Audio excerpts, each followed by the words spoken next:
That shit just go by like a motherfucker.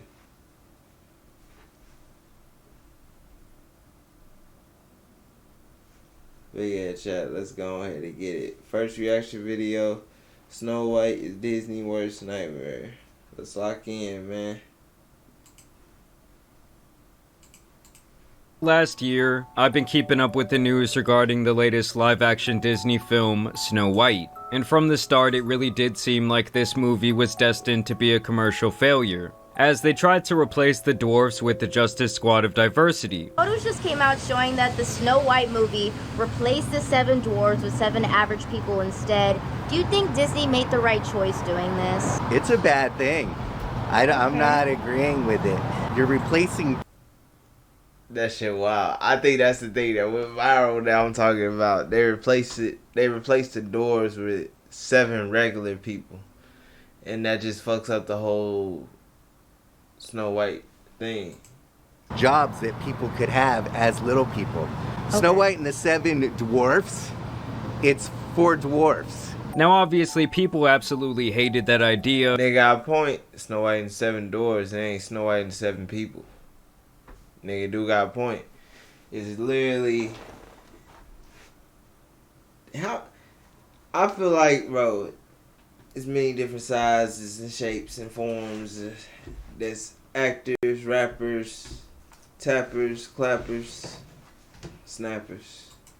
A lot of people find these dwarves to be iconic, and then the 2 main talent in the film, Rachel Zegler and Gal Gadot, went on a ton of interviews basically saying this rendition of the film was going to be altered quite a bit, with the main theme now being feminism. Reality is that the cartoon was made 85 years ago, and therefore it's extremely dated when it comes to the ideas of women being in roles of power. Also, the fact that she's not going to be saved by the prince, and she's the proactive one, and she's the one who set the terms. Keep in mind, this film has technically been in the making since 2016, and with this being based on the first animated film ever, this motherfucker been in the making since 2016.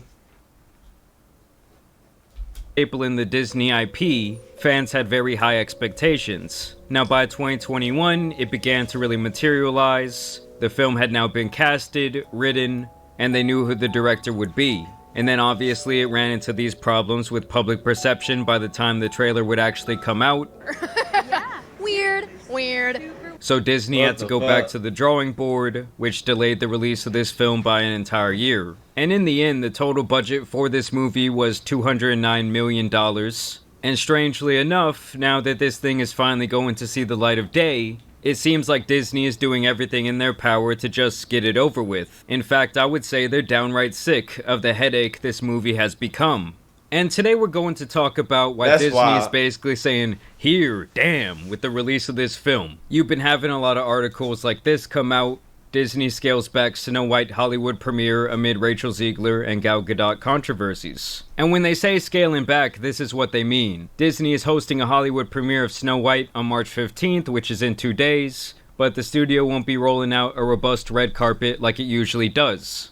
The afternoon festivities will include a pre-party and screening at the El Capitan Theater, with star Rachel Zegler and Gal Gadot. However, the red carpet will not include the dozens of media outlets usually invited by Disney to interview the cast and creatives at its premieres. Instead, coverage will be limited to photographers and a house crew. Damn, Disney going a little cheap for the premiere of Snow White and the 7 Dwarfs. They probably is like, hey, fuck it. They want it so badly, we just gonna drop it as is type shit. So it essentially seems like Disney wants as much control of this red carpet premiere as they can get. They don't want these people being asked any more spontaneously tough questions. They don't want this entire thing to become more political than it already has. And to a lot of people in the... I didn't think of that, yeah. Hey, that is kind of smart, because the way these niggas been just talking, blabbing about Snow White and 7 Dwarfs, like they made the fucking thing. Like, bro, this motherfucker been around for 80 something years, bro. This story. These niggas talking about feminism, like, bro, it's a classical fucking story. I don't get it, bro. I don't get it. That's just like, bro, rechanging High School Musical. Can't rechange that shit. Dumbass. The industry, this seems to be a pretty clear sign that Disney does not have a lot of faith in this movie. And the other reason people started to share that opinion was because of the way they decided to pre-sale the tickets for this movie. Get tickets now for the magical, musical, movie event. It's time. I don't know what it is about this specific frame right here, but I feel like they just did her beyond dirty with this horrible CGI. I mean, they got her ass out here looking like a bobblehead. And overall, whoever styled her hair for this movie just did her beyond dirty. I mean, they got her out here looking more like Lord Farquaad than Snow White. This is my kingdom. You dare to disobey me? The queen stole it from all of us. Come on. In theaters March 21st, Disney's Snow White. Can you point me in the right direction? And the other thing I think is that they made these dwarfs look like absolute shit. I mean, like, who the fuck is that? Oh, big face looking ass, oh, scary face looking ass. This shit's gonna haunt me in my fucking nightmares. I mean, I'm serious, guys, don't you? I ain't gonna lie. The dwarves, I feel like they look cool. They look cool in my book. They don't look too bad. They look like how they supposed to look in my book. People gotta remember, fucking Transformers, when Transformers came out, fucking, bro, it's a lot of movies, there's certain movies where they overdid it with the CGI, so for the dwarves to look like how they supposed to look compared to how they was gonna look as some fucking regular sized people, hey, 10 out of 10 in my book.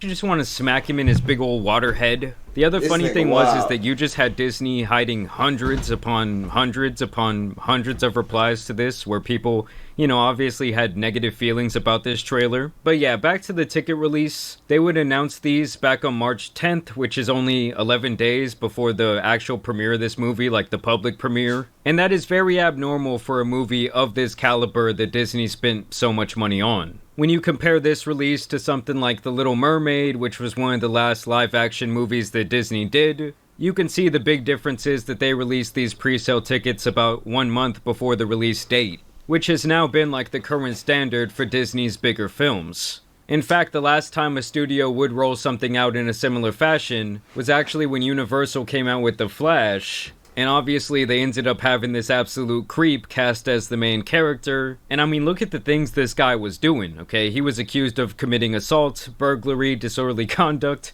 harassment, and of minors. Obviously back then that film had a ton of negative PR. Universal probably felt like they were on a sinking ship. And so for that situation to be compared with this Disney situation, and for them to kind of decide to go that same route, kind of tells people that Disney is more or less just going through the motions here. Just for more reference, this is what The Little Mermaid premiere was looking like to celebrate the film's world premiere. Basically what I'm trying to show here is that Disney is more accustomed to making an entire event about this. They love to invite all the biggest media outlets to come out and basically give them some good publicity in anticipation for a movie's release, where they will do things like invite celebrities to come on, they'll do an entire theme for the night. Basically, it seems like they'll actually give a shit. An inside source had this to say: they've been going through the motions on Snow White, all but saying, we need to get this thing over with. An advanced sales cycle of less than 2 weeks just screams, we have zero faith in this thing. And it couldn't come at a worse point when the industry is just trying to limp along to May. And obviously, guys, people do not go to the movies at the same clip like they did 10 or 20 years ago. But when I looked up some local tickets for this movie at some very popular locations in Austin, Texas, almost every theater I saw had not made one single sale. And I'm not talking about... Damn. Austin, Texas doing them niggas like that. The pre-sale, ain't nobody bought that shit in Austin, Texas. Ain't nobody don't want to see that shit. Snow White and Seven Dwarfs, that shit crazy, chat. Looking at the pre-sales, it's nothing. Like, chat, I remember, which one? I remember when Logan was, Avengers Endgame. When that shit dropped. When I tell you, chat, it took me 3 days to finally go to the movies to see that shit. It took a nigga 3 days. Like, bro, nigga was struggling. Like, this shit don't make no sense. That's why I'm like, bro. But it's supposed to be, supposedly, and let's not forget, at the time when it dropped in Disney, at its first moment of hitting the light, that was supposed to be like one of the top movies in Disney. So for it to drop how it dropped, that's kind of crazy. That's just like Iron Man supposed to be the top of Marvel, and you get a low budget ass movie, but then the Hulk get an expensive ass movie, and then Thor, everybody else except for Iron Man. Shit crazy. Just for the premiere, which will be on like a Thursday, so you could say, oh, it's just a little bit of a weird day for someone to go take their kid to see a movie like this. Because I checked that Friday night, I checked the entire weekend, and literally every local theater I checked had sold less than 2 tickets. Even before the LA premiere news, however, there was a sense that Disney was being a bit bashful about Snow White. One theater owner and a rival studio source says that Disney's massive marketing machine has been uncharacteristically quiet until recently, noting advanced ticket sales didn't commence until Monday, less than 2 weeks before the film's release. Many of the studio's live-action family tentpoles in recent years have typically become available to book at least a month before the film opens. Disney would also release this clip from the film. You were saying? It's just, Your Majesty, people are struggling, and it may not be much, but when I was young, my parents and I we'd pick apples. We'd take them and make pies, then go out into the village. Pies are luxuries. They don't need luxuries. It confuses them. Something small, something sweet even, can make you believe that there's more to being alive than mere subsistence. You know, I really don't remember you being this opinionated. I mean, honestly, based on this one scene, Gal Gadot does not seem like a very good actress at all. I mean, she seems like her face only has one. I ain't gonna lie, I fuck with her acting. She played in a couple movies. We just gonna, you know what? We gonna have to see. That's all I'm saying. We gonna have to see, cause to me, she a good actor. Wonder Woman, Red Faction. Fast and Furious.